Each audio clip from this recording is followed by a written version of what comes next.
Olá! Vamos continuar nossa discussão a respeito da missão integral da Igreja, como ela se organizou, como o movimento surgiu e se desenvolveu, né?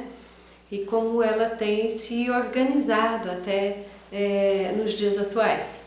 Bom, vimos que a missão integral da Igreja surgiu no contexto do missionarismo.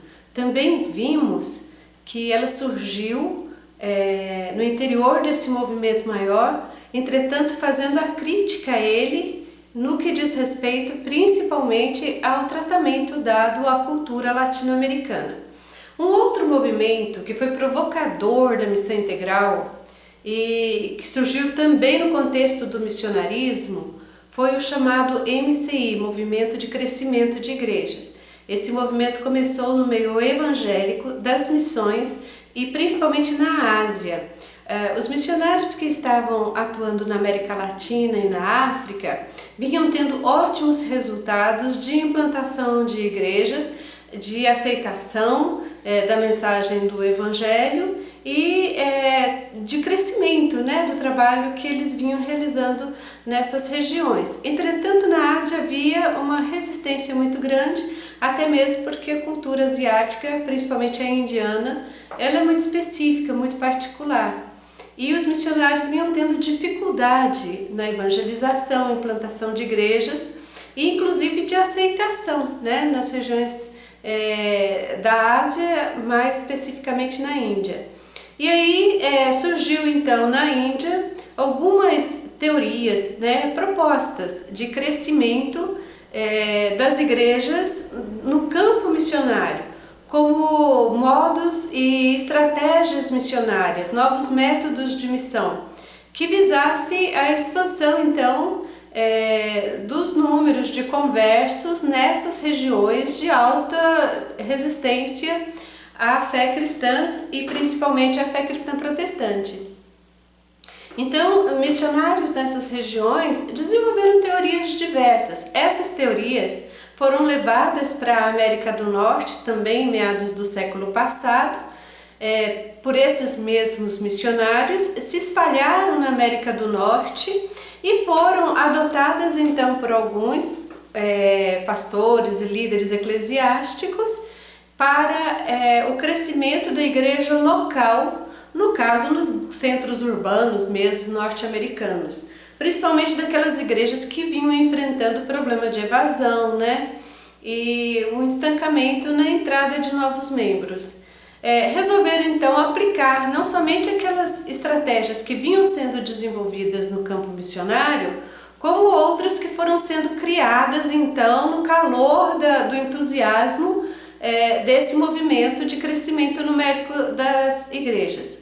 Isto deu origem a um problema, né, que foi muito criticado pelo movimento de missão integral que estava surgindo também na época, que foi a excessiva ênfase no crescimento numérico, né, na preocupação pela quantidade de pessoas e não pela qualidade do discipulado realizado para que essas pessoas então pudessem permanecer na fé cristã.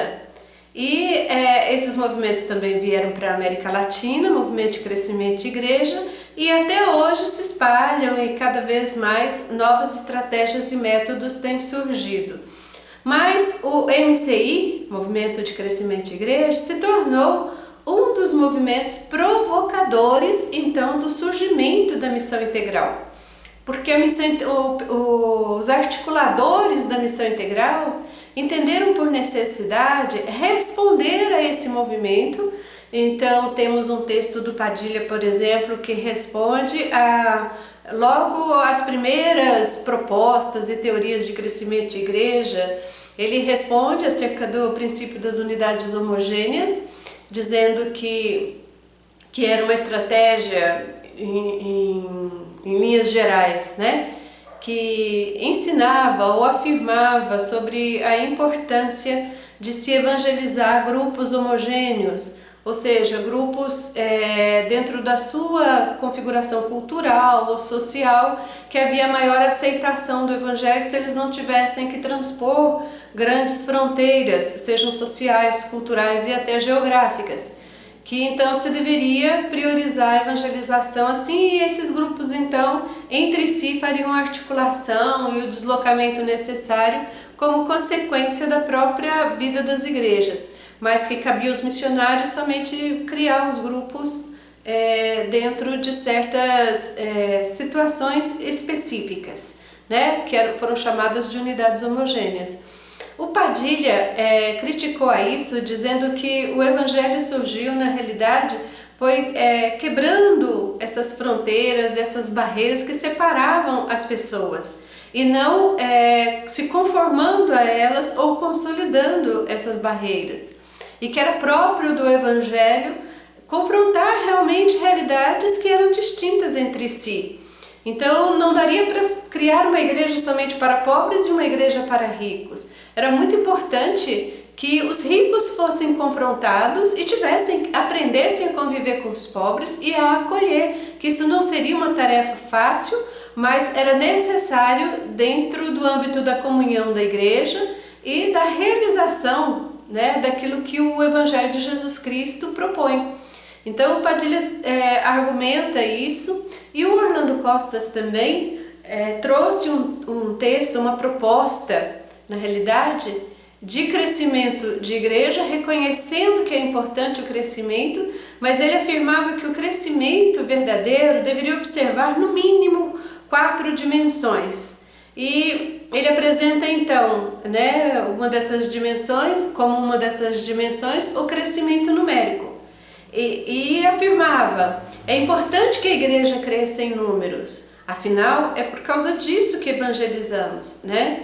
E realmente o crescimento numérico faz parte do objetivo e da intenção evangelizadora. Quando convidamos as pessoas para virem à igreja, convidamos para que elas venham e gostem da nossa igreja e fiquem na igreja.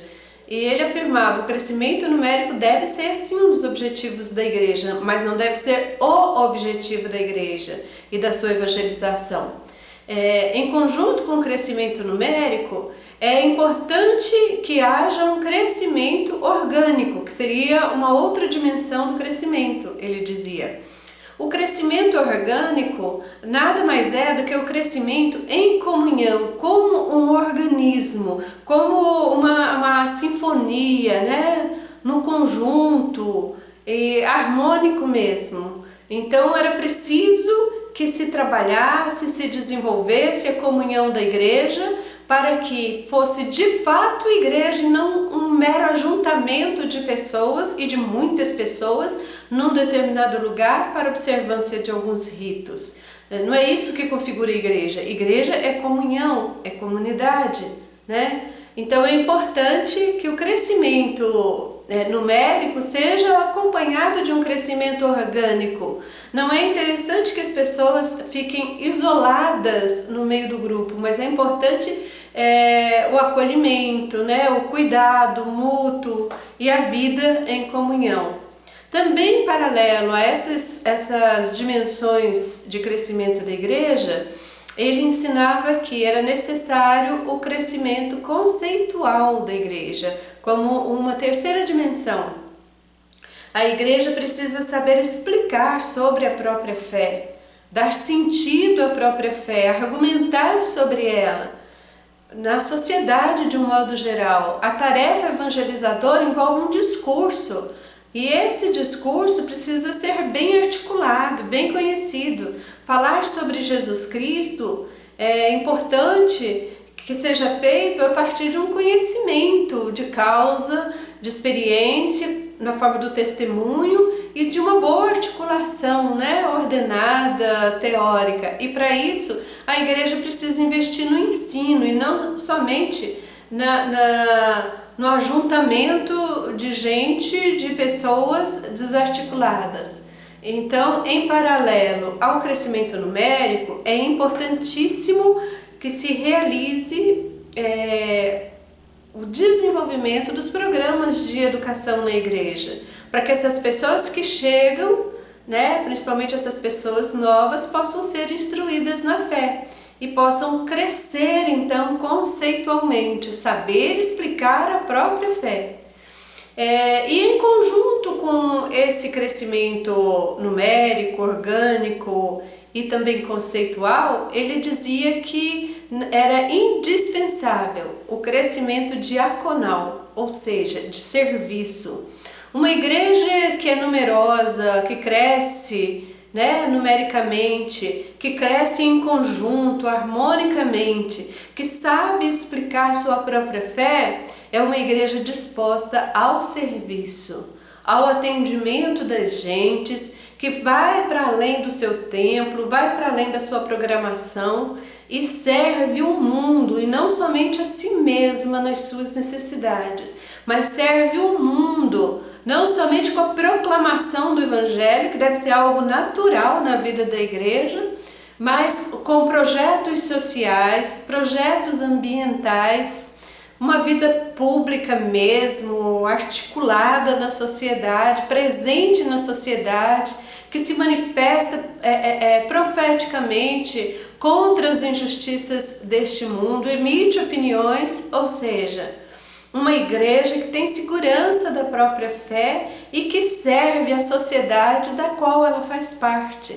É nesse sentido que o Costas fala, que se quisermos, como igreja, buscar um crescimento, devemos buscar um crescimento integral, ou seja, que envolva a dimensão numérica, que seja um crescimento orgânico, que seja também em conjunto um crescimento conceitual e de serviço, serviço para o mundo, a fim de testemunhar então, assim, o Evangelho de Jesus Cristo.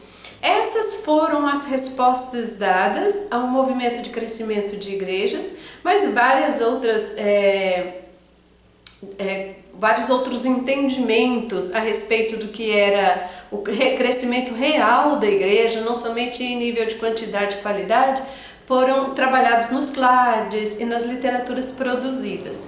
De qualquer forma, é bom entender que o movimento de missão integral surgiu também provocado pelo MCI. O movimento de missões, o missionarismo, ele foi muito prolífero, surgiram vários movimentos no interior dele. E um deles foi esse de crescimento de igrejas. O outro foi o da chamada teologia da libertação, que também foi provocadora, do surgimento da missão integral e que vamos tratar ainda nas novas discussões. Está certo?